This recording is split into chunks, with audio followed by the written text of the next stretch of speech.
अपने से कोशिश करेगा तो उसका जो बुनियादी गुण है उसके पार नहीं जा सकता। इसलिए आध्यात्मिक जीवन में गुरु की अनिवार्यता है। गुरु का केवल इतना ही अर्थ है, कोई जो जाग गया, कोई जो तुम्हें भूलने न देगा, कोई तुम्हें जो कोड़े लगाता रहेगा, कोई तुम्हें जो हिलाता रहेगा, कोई तुम्हें जो करवट लेके फिर सपने में न खो जाने देगा। तुम्हारा सारा अतीत नींद की तैयारी। गुरु के रहते भी तुम जाग जाओगे ये पक्का नहीं है, लेकिन गुरु के बिना तो बिल्कुल पक्का है कि तुम जाग ना सकोगे। हाँ, ये हो सकता है कि तुम नींद में ही सपना देखने लगो कि जाग गया। ये भी होता है। तुमने कभी नींद में ऐसा सपना भी देखा होगा जब तुम जाग गए। इसलिए अलार्म भी बहुत काम नहीं दे सकता। अलार्म बज रहा है, तुम सो रहे हो, तुम एक सपना पैदा कर लेते हो कि मंदिर में प्रार्थना चल रही, घंटी बज रही, तुमने खत्म कर दी घड़ी, तुमने तरकीब निकाल ली, नींद ने रास्ता बना लिया। क्योंकि अगर अलार्म है तो जगना पड़ेगा। तो नींद ने एक सपना पैदा किया। नींद ने कहा कैसी सुंदर आरती उतर रही भगवान के मंदिर में, कैसी घंटी बज रही मधुर। बस अब तुम सो सकते हो, अलार्म का कोई सवाल न रहा। नींद में तुम अलार्म भी बंद कर सकते हो, करवट ले सकते हो। घड़ी मुर्दा है, इसलिए विधियां अकेली काम न देंगी, गुरु चाहिए। विधियां तो उपलब्ध हैं, पतंजलि का योग शास्त्र, योग सूत्र उपलब्ध है, सब विधियां लिखी। लेकिन अगर किताब पढ़ के तुमने काम किया तो विधियां घड़ी की तरह होंगी, यंत्रवत। तुम कर भी लोगे, लेकिन करोगे तो तुम ही, सोया हुआ आदमी। कबीर कहेंगे स्मरण करो, तुम सुमरण कर लोगे, माला फेर लोगे। जीवित गुरु चाहिए। सभी धर्म मर जाते हैं, जिस दिन उनका जीवित गुरु मर जाता है उसी दिन मर जाते हैं। सिख धर्म जिंदा था जब तक 10 गुरु जिंदा रहे। जिस दिन गुरु गोविंद सिंह ने तय किया कि अब गुरु ग्रंथ ही गुरु होगा, अब कोई जीवित गुरु नहीं होगा, उसी दिन मर गया। तो 10 गुरुओं के जीते जी जो खूबी थी सिख धर्म, वो बात ही और थी। तब यंत्र नहीं था, जीवित आदमी था। जैनों के 24 तीर्थंकर जब तक थे तब तक एक जीवंत धारा थी। फिर जैनियों ने तय किया कि अब 24 से ज्यादा तीर्थंकर नहीं। महावीर के बाद दरवाजा उन्होंने बंद कर दिया, मर गया। तब से जैन धर्म एक लाश है। मोहम्मद के साथ इस्लाम जिंदा था, कुरान के साथ मुर्दा है। हालांकि कुरान मोहम्मद की किताब है, इससे कोई फर्क नहीं पड़ता। मैं खड़ा हूं एक डंडा लिए, तुम सो रहे हो, मैं डंडे से तुम्हें उठाता हूं। डंडा नहीं उठाता, मैं उठाता हूं।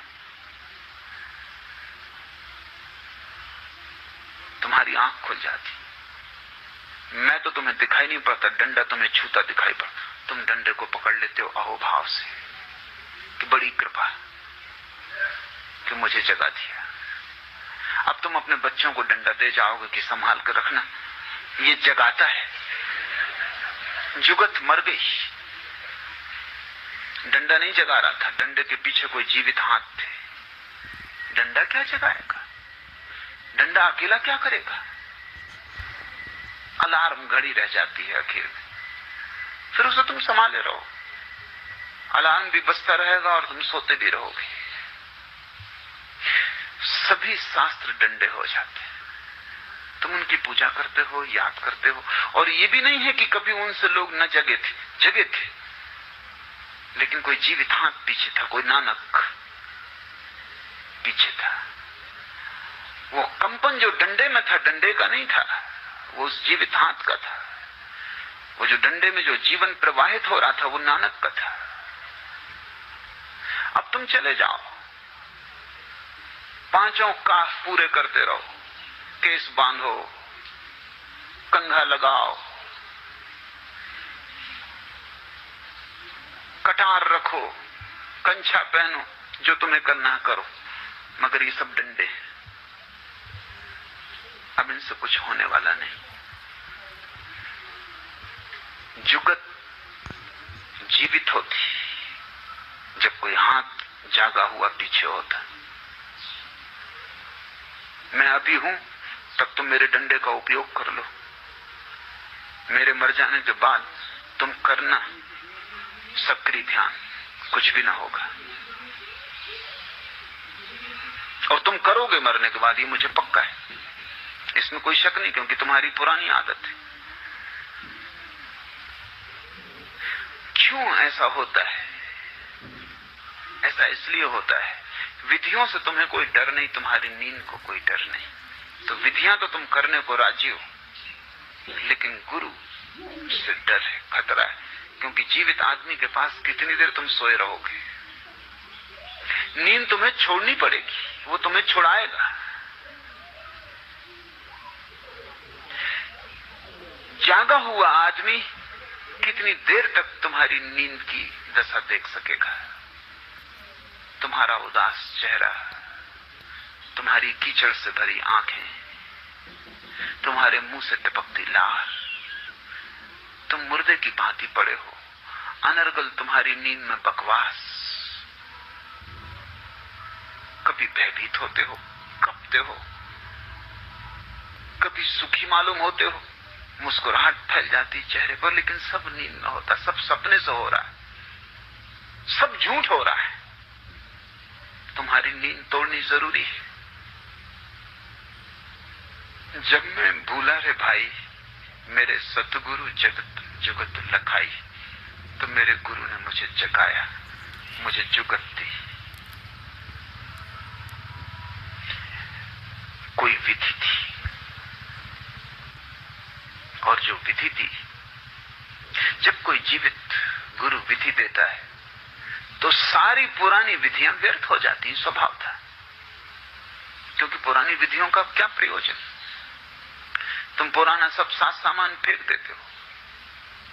अगर अब तक तुम बैठ के अपने घर में एक कोठरी बना के और शंकर जी की पूजा कर रहे थे, अब तुम उनको लपेट के सागर में डुबाते, कोई जरूरत ना रही।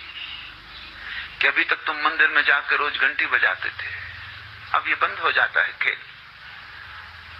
क्या जरूरत जागे हुए आदमी को कि वो अलार्म घड़ी रखे बैठा रहे और इसकी पूजा करे?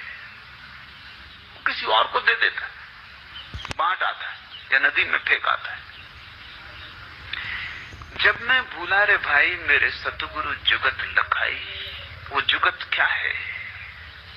जिसके कारण क्रिया कर्म आचार में छाड़ा, सब क्रियाएं छोड़ दी, सब कर्म छोड़ दिए, सब आचरण छोड़ दिए, छाड़ा तीर्थ नहाना, और तीर्थ में जाके नहाना छोड़ दिया। गंगा साधारण नदी हो गई, अब कोई तीर्थ न रहा। क्रियाकांड का अर्थ है वे जुगतें जिनका जीवित हाथ विदा हो गया, वे सब क्रियाकांड हो जाती। तुम मेरे साथ ध्यान करो, ये एक बात है। तुम मेरे बिना ध्यान करोगे, वो क्रियाकांड हो जाएगा। तुम कर लोगे पूरा पूरा, ठीक सांस लोगे, ठीक उछलोगे, कूदोगे, लेकिन सब नाटक होगा। तुम उसके भी अभ्यासी हो जाओगे, वो व्यायाम होगा। थोड़ा बहुत लाभ जो शरीर को हो सकता है होगा, लेकिन तुम जाग ना सकोगे। क्रिया कर्म आचार में छाड़ा और सब आचरण छोड़ दिया जो कि साधु को करना चाहिए। कि रात्रि भोजन न करे, कि पानी छान के पिए, कि ये ना खाए, कि वो ना पिए, ये कपड़े पहने वो ना पहने, कि नग्न रहे कपड़ा ना पहने, कि शरीर पर बबूत लगाए, कि धूप में बैठे, कि आग जला के गर्मी में और शरीर को तपाए और गलाए और जलाए, कि कांटे बिछा के लेटे। नहीं, क्रिया कर्म आचार में छाड़ा, छाड़ा तीर्थ नाना, सब छोड़ दिया।